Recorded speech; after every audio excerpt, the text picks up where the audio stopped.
How's it going, kids?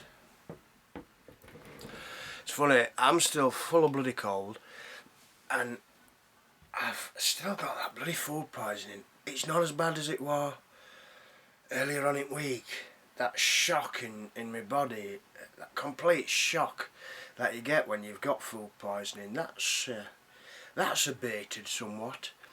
But I've still got that, it's funny, I've just taken an heartburn tablet. I've still got that bloody heartburn from all acid build-up. It's right there, just above the bottom of the middle of my ribs. Terrible pain, terrible pain. I've just taken, like I said, just taken one of these heartburn tablets. I think you know me by now. I'm not one of these people who likes to moan. I'm one of these people who likes to get on with things. And despite the fact that I woke up, what time was it this afternoon? It was about 2:30 this afternoon when I woke up. I cracked on, went down Dewsbury with a package containing a pair of high-top basketball boots which I'd sold recently on eBay. Took them down to Dewsbury Post Office to send off. A little something I have to say about my eBay sales. I've been selling rather a lot on eBay recently. Old clothes and old shoes and trainers I no longer wear. I do stipulate in each one of my bloody listings that this item or these items comes from a smoking household. So it does annoy me when I get feedback from buyers who say, nah, it stunk of smoke, stunk of fags. You know, I have a few things to say about this. Firstly, of course, you know, I put in that listing, this item, these items, comes from a smoking household. You've been pre-warned, you've been warned where these items come from. A smoking household. The other thing I will say is, I'm not one of these people who likes to be snobby. I'm not one of these people who likes to look down on others. I'm really not. I'm not one of these working class snobs. I believe in equality, me. I really do. I think we're all equal. We're all equal before God. It's funny, one of these days I will do a little film on that saying. We're all equal before God, because actually, yes, we are all equal before God. An orgasm's an orgasm. Like I've said in many of my previous films, once you've been enlightened, then you do understand that your connection, you connect to with God. Terrible with my prepositions, me. You connect with God at that point of orgasm. That's when the individual self is connected with the universal self for that tiny, teeny weeny split second while you achieve orgasm. That's when your system of energy, that is the individual self, is connected with the universal system of energy, which is the universal self. So yes, of course, we're all equal before God, because when we connect with God, an orgasm's an orgasm. When we're not connecting with God, then, well, who's to say that we're all equal? Who's to say that we're all equal? Are we all the same? Are we all the same? Or are there differences between us? Anyway, I'm always going off on tangents, me, so I forgot what I was bloody saying. Yeah, so these eBayers, it's just annoying me now. Because the other thing is, it's come back to me now. I'm not being snobby. But since I inherited £250,000 just under 3 years ago, and went off to buy some of the most luxurious goods that money can buy, I'm now disposing of these goods, and you know, people on eBay are getting some fantastic quality, some gorgeous garments at a fraction of the original cost. It's funny, the other day I sold this leather gilet from one of the more upmarket boutiques in Leeds. That's where I bought it from last year. Leather gilet, And I paid, how much had I paid for that? We're over 200 quid. Well over 200 quid. And I got it cheap because I knew the lad who were working there. I got good weight. I got good weight.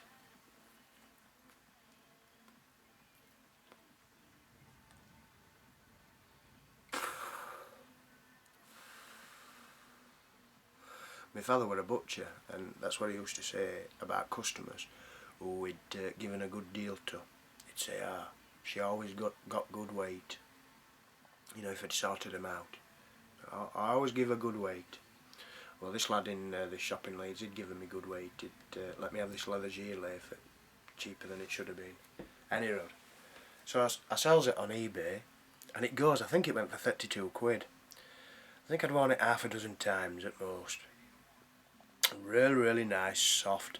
If you can imagine a traditional Brando leather biker jacket without the arms, yeah. In very, very good condition, lovely soft leather. Went for 32 quid, so a small fraction of the original cost. Now then, yeah, as always, I put on the listing because it was relevant. This item comes from a smoking household. How much would it cost for that lad who bought it from me to get it dry cleaned if he thought it needed dry cleaning? I don't know, 20 quid.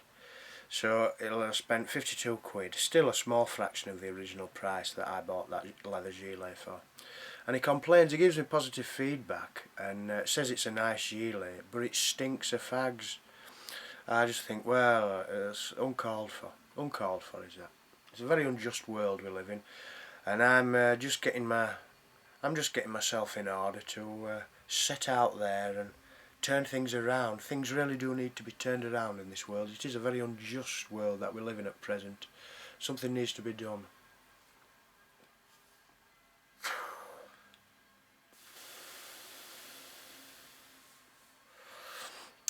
So like I say, I gets up, it's about 2:30 when I wakes up this afternoon, goes down to Dewsbury, sends this bloody parcel off, gets me sent over to Leeds, parks up at Dewsbury train station, gets train into Leeds. I wanted to go to the library. In Leeds. I've a couple of letters I want to write.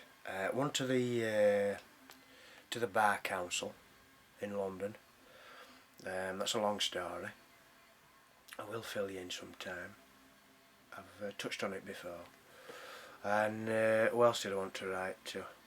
I wanted to write to this other, let's call it an organisation for now.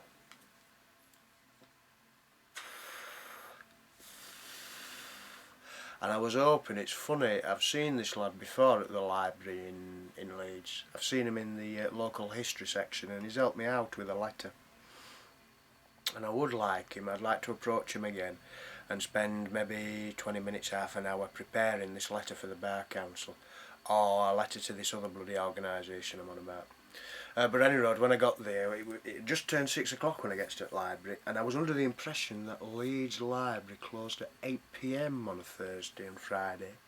But actually it's the other way around, Monday to Wednesday. A little tip for you here. Monday to Wednesday, Leeds Central Library closes at 8 PM. Thursday and Friday it's 5 PM. I'd got it wrong. So after that disappointment, I thought, well, I might have a gallivant round the Trinity Centre, because the shops in the Trinity Centre in Leeds stay open till 7 PM. But hunger pains took me to this fish restaurant known as I don't know how it's pronounced. Lockfin. It's Fyne. They've a restaurant in what used to be the post office, the main post office in City Square in Leeds. So I popped in there for something to eat. I ended up having the 2-course deal, 2 courses, I think for £10.50. So for my mains I had a salmon fish cake with seasonal vegetables and a side salad. And for pudding I had a rhubarb cheesecake with ice cream and a cappuccino coffee. Any road, would you Adam and believe it, when I gets into the restaurant, this young waiter with a very surly disposition towards me, guided me to a table where there were no napkins, and he brought to me a very dirty, soiled menu, and I sorted out what I'd be having to eat, ordered my food, and then I ordered a glass of wine. I thought I'll treat myself to a glass of wine, a glass of Chenin Blanc, and he brings this is, I'm going to say this is a pet hate of mine. Actually, I don't think I'm being silly about this matter. If you're serving a glass of wine, in a wine glass obviously, then you do not put your fingers around the bowl of the glass. A, it's disrespectful, B, it's unhygienic. It's just not done. If you're serving a glass of wine, you hold the bloody glass by the stem. You wrap your fingers around the stem of the glass. This lad brought my glass of wine. He had his hand clamped round the bowl of the glass.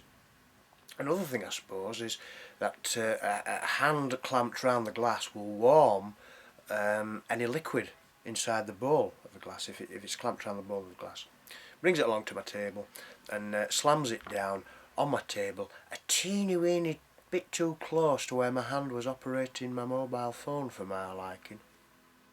Anyway, to cut a long story short, when this waiter came back as I was eating my main course and asked me if everything alright, I described the disappointments which I've just summarised to you, and I asked that at the end of the meal. I saw the manager.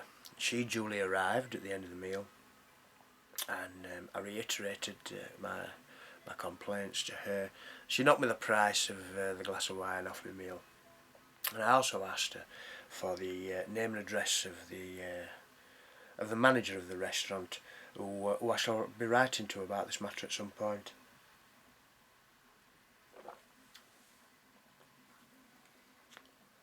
That's all for now. I've got things to do, so I'll catch you later, kids. Cheers now.